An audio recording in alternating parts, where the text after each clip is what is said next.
बच्चों, आज के वीडियो में हम क्यूब और क्यूब रूट यानी घन और घनमूल से संबंधित कुछ और क्वेश्चंस लेके आए हैं।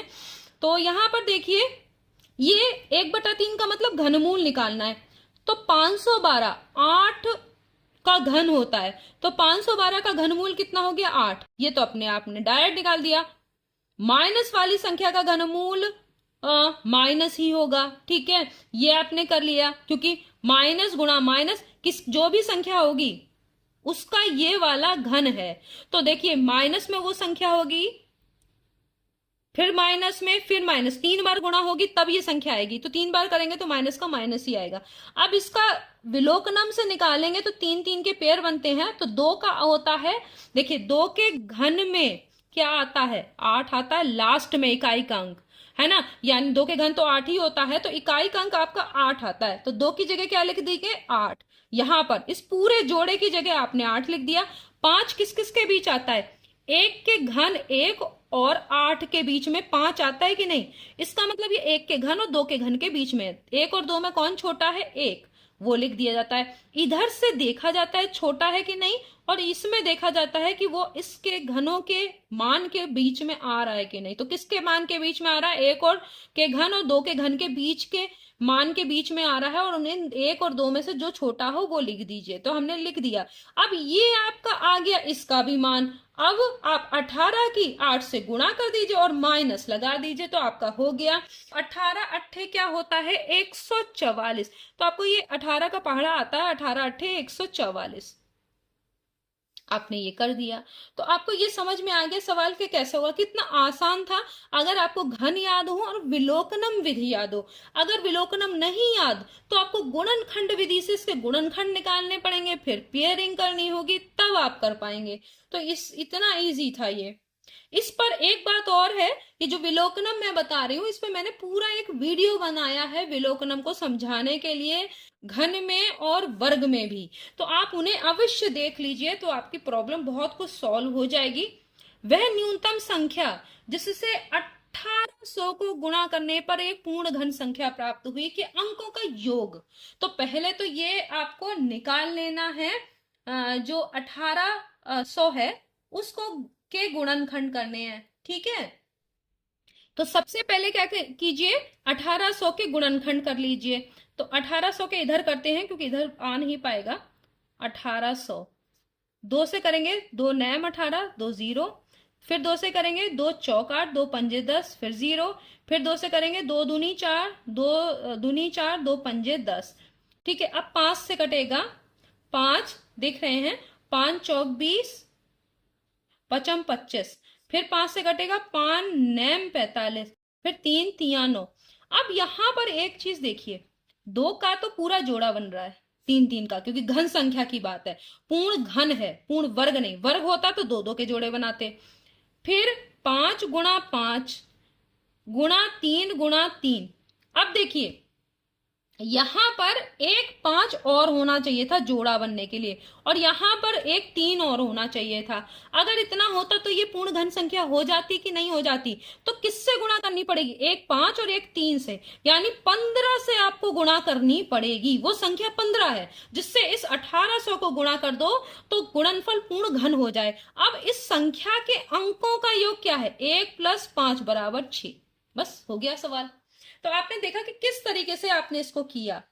अब ये वाला सवाल देखिए, ये इजी था, लेकिन आपको इस क्वेश्चन को समझना है कि क्वेश्चन कह क्या रहा है, ठीक है। तो अगला देखिए, इस संख्या का घनमूल 56 है।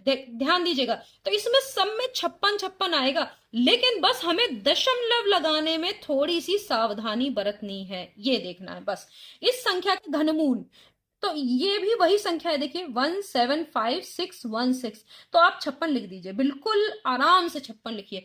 दशमलव कहाँ लगाना है? अगर किसी घन संख्या में दशमलव पीछे से 3 अंकों के बाद लगाए तो उसके घनमूल में 1 अंक के बाद लगेगा पीछे से, तो 5.6 हो जाएगा। इजी है ना। अगले में भी आप 56 लिख दीजिए। अब इसमें देखिए, 1 2 3 4 5 6 के बाद लगाए तो क्या होगा? इसका तिहाई करिए, 6 का तिहाई, 6/3। इसका मतलब कितने के बाद लगेगा? 2 के बाद।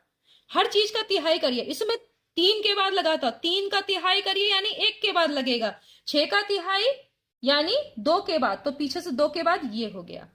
समझ गए क्या कर रहे हैं? इस वाले में भी 56 लिख दीजिए, आसान है। 1 2 3 4 5 6 7 8 9, तो 9 का तिहाई करेंगे यानी 3 के बाद लगेगा, तो यहां पर ऐसे लिख दीजिए। हो गया। अब इन्हें जोड़ना आसान है। जोड़ेंगे कैसे? 5.6, 0.56, 0.056, बाकी जगह पे आप 0 से भर दीजिए। सब भर गया। अब जोड़ दीजिए। 6 6 5 11, 6 5 11 और 1 12, और यहां हो गया 6, ये हो गया 6.216। ये आंसर आ गया। अब आपने देखा कैसे करना है कि कैसे दशमलव का को मैनेज कैसे करना है। तो अगर किसी कोई संख्या है उसके घन में 3 जो है, 3 अंकों के बाद पीछे से दशमलव है, तो उसके जो घनमूल निकालेंगे उसमें एक के बाद होगा तिहाई कर दीजिए, बस सीधे। सबसे अच्छा आपको ये पता हो गया होगा। इसका घनमूल क्या होगा भाई? बहुत आसान है। देखिए, एक का घन भी 1 होता है और 1 का घनमूल भी 1 होता है। 1 लिख दिया, हो गया। अब 1 2 3 4 5 6 संख्या में 6 अंकों के बाद पीछे से दशमलव है, 6 का तिहाई करिए, 2 के बाद दशमलव लगेगा, तो 1 लिखा, 0 लगा के ये हो गया। आसान है ना?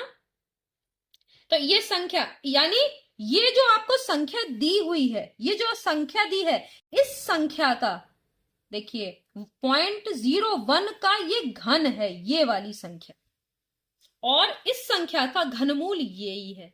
ठीक है, तो अब समझ में आ गया होगा। अगला वाला देखते हैं, ये भी बहुत इजी है, बस दशमलव का खेल है आपका, बहुत इजी सवाल है।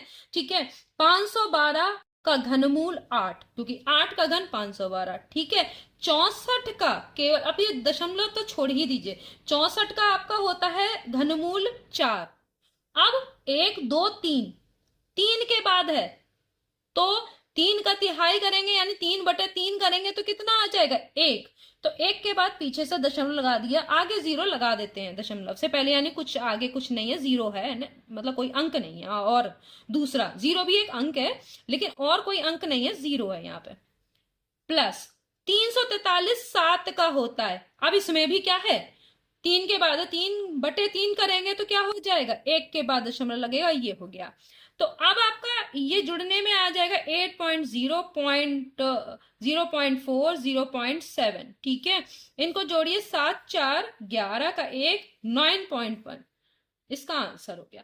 तो आपको समझ में आएगा कितनी आसानी से, बस आपको दशमलव मैनेज करना आना चाहिए कि दशमलव, अगर कोई संख्या दी है, घन संख्या है, और उसका घनमूल निकालना है, तो घन संख्या में पीछे से 3 के बाद दशमलव है तो उसमें 1 के बाद होगा, 6 के बाद दशमलव है तो इसमें 2 के बाद होगा, 9 के बाद दशमलव है तो इसमें 3 के बाद होगा। तिहाई कर देते हैं जैसे मैंने बताया।